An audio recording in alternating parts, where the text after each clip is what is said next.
Hi guys, today is my final trip to CQ for the year. Essentially halibut is closing in about a week. And I want to do one more chance at catching a halibut. It's a little late in the season, so I'm really not expecting to catch a halibut today. Instead, today is actually like one of my favorite ways to fish. Actually, I'm going to try 3 different methods. Whatever I end up catching is what I end up catching. I'm going to be trolling a spoon, and I am in marine area 4 or 5. Right now I'm actually in 4. 5 is a little bit that way.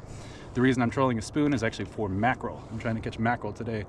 So right around the beginning of October, late September, we start getting what are called Pacific jack mackerel, I think they're called.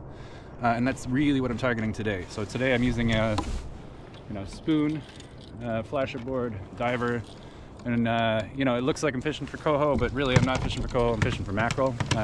If I do end up catching a coho, I'll release it actually, just because I'd rather catch rockfish. And you can essentially either catch coho or rockfish today, just because coho is legal over there, rockfish is legal over here. And therefore, if you have coho aboard, you can't fish for rockfish. I'm also going to be dropping down jigs kind of near kelp and rocks, hoping to catch greenling, rockfish, all that kind of stuff in marine area 4, because it's legal there. And then deep water fishing for basically a mix of things like halibut, cod, sablefish, and lingcod. Those are all kind of options. So first things first, let's troll for mackerel. That's kind of what I'm the most excited about. I've never actually caught a mackerel myself. I've never caught a Pacific jack mackerel. It's a very special thing. They only are in the northwestern part of the Strait, and only for certain months. So because of that, I've actually never caught one. I don't think you really catch them in Puget Sound. So yeah, today I'm using like a medium duty spinning rod, and that might seem a little bit weird to be trolling, but that's what I'm doing. Reason for that is that mackerel tends to be in the range of like 2 to 6 pounds, where coho tend to be quite a bit heavier. So because of that, there's really no need to bring out that 20-pound class gear for salmon. I don't want to use a rod that I can catch a king salmon on. I want to use something a little bit lighter, just so it's kind of fun to catch a mackerel. So let's see what ends up happening here.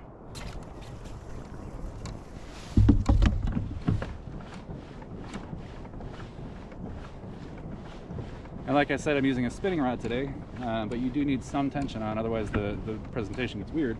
So I'm just holding onto the line for now. I had no depth counter, so I'm just going to approximate like 100-120 feet, and then that'll be the depth that I troll.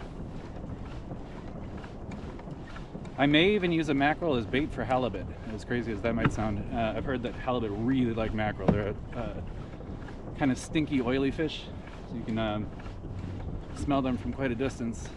And I've heard that can really trigger a bite from a halibut. There we go, we're trolling.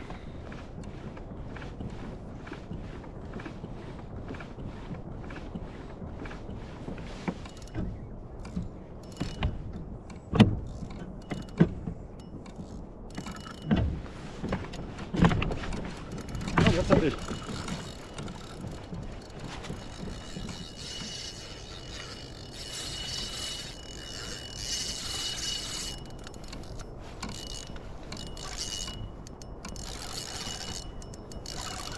Wow, that took like 9 seconds. And it is a salmon.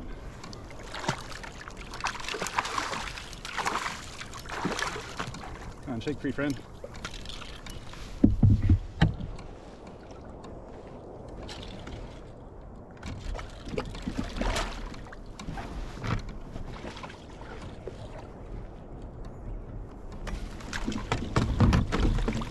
Okay, easy release.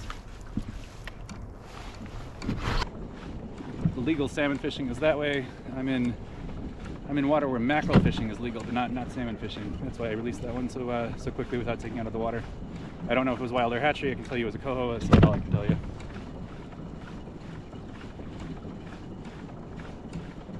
But wow, I had a bait in the water. I didn't even really get it set.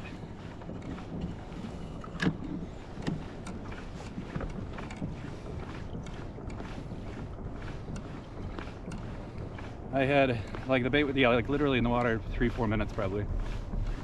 Wow. There's a fish.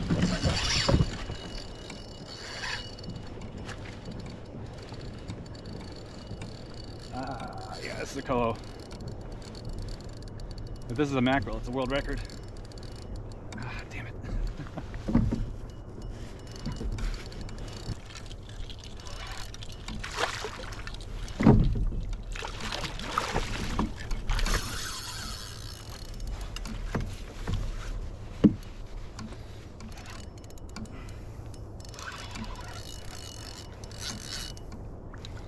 Wow, this might actually be a personal best coho. I can't count it because it isn't legal coho water. Jeez, huge fish.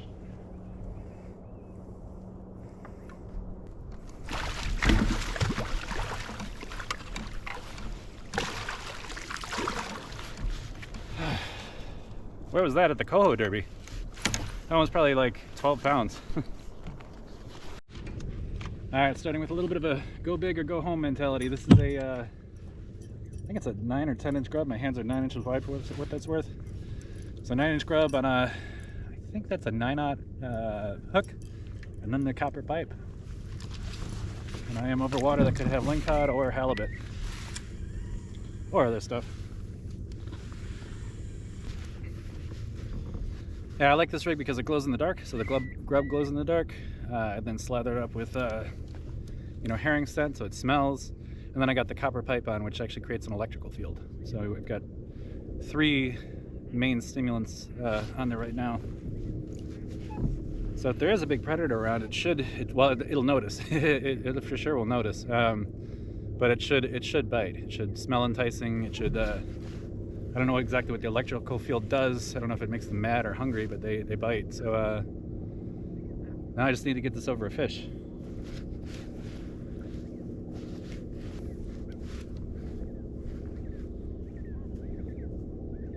And it's interesting, so far with this rig, it's been about, I would say 60 to maybe 75% of the fish that I've caught are actually on the copper pipe. And then the other fish are on the kind of like main presentation. So I've tried like herring with a squid around it. I've tried grubs. I've tried plain herring, all that kind of stuff.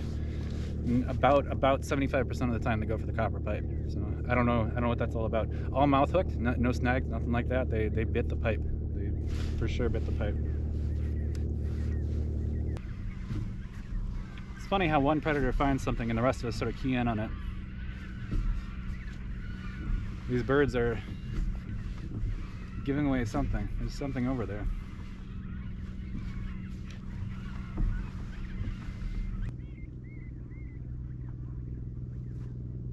Feeling like the birds lied to me a little.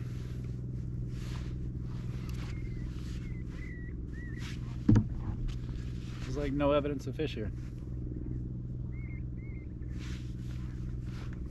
Oh, that's a fish. Is it?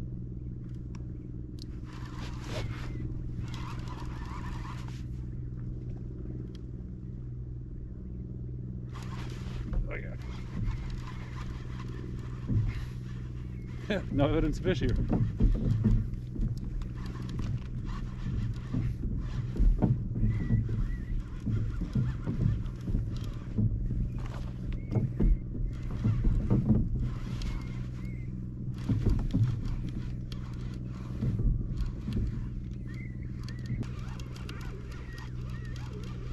Yeah, I almost don't like how heavy this rod is. That's my only complaint about it. Very heavy rod. I can horse up just about anything. Oh, it's a cod. It's a true cod. That's cool. Yeah, true cod. A true cod.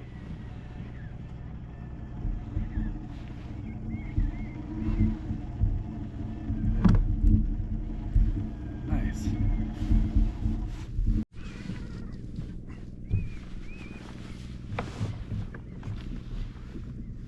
Yeah, so that's another one of those fish that's illegal to retain in Puget Sound, but legal to retain out here in the Strait.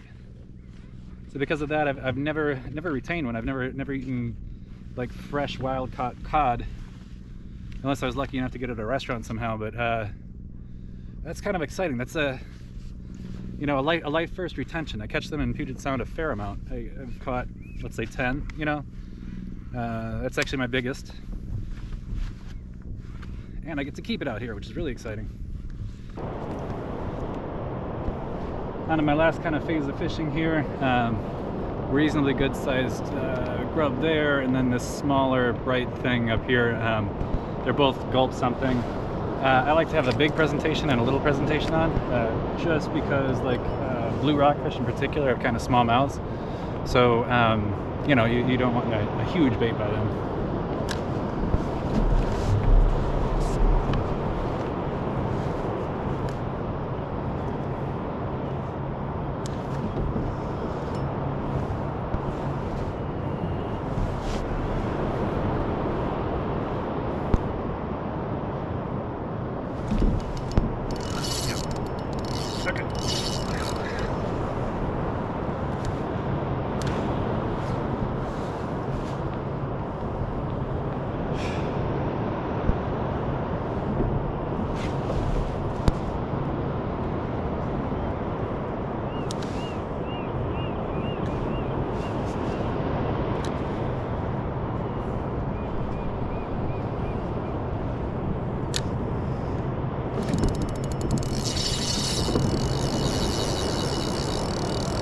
and this is why I brought a bass rod.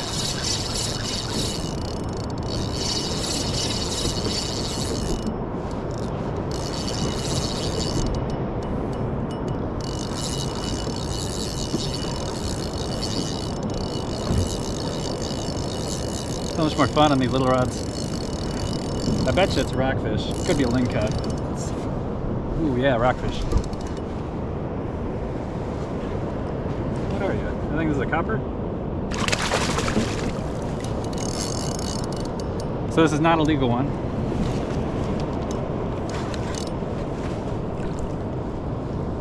Therefore, I'm just gonna put the hook. Yeah, good.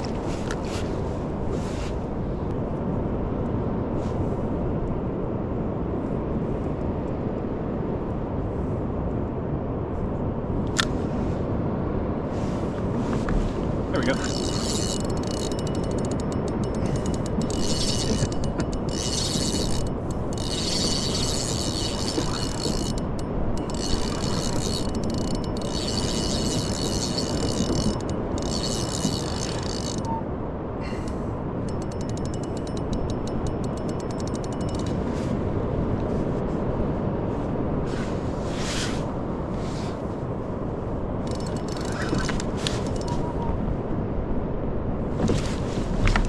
It's snagged on kelp. It can happen.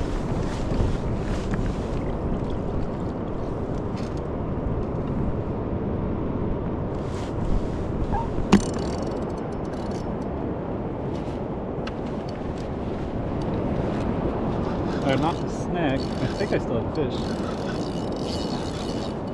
That is the problem with using two presentations, right? Oh geez, wow, look at that.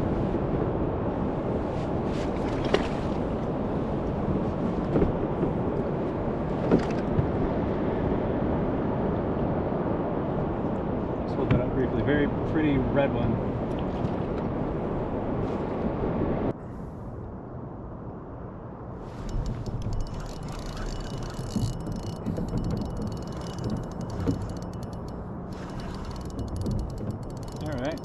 All right. I think it's gonna be a rockfish.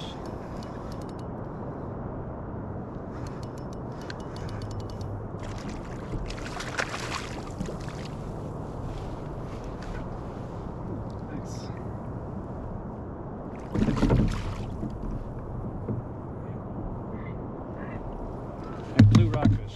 So this is a keeper.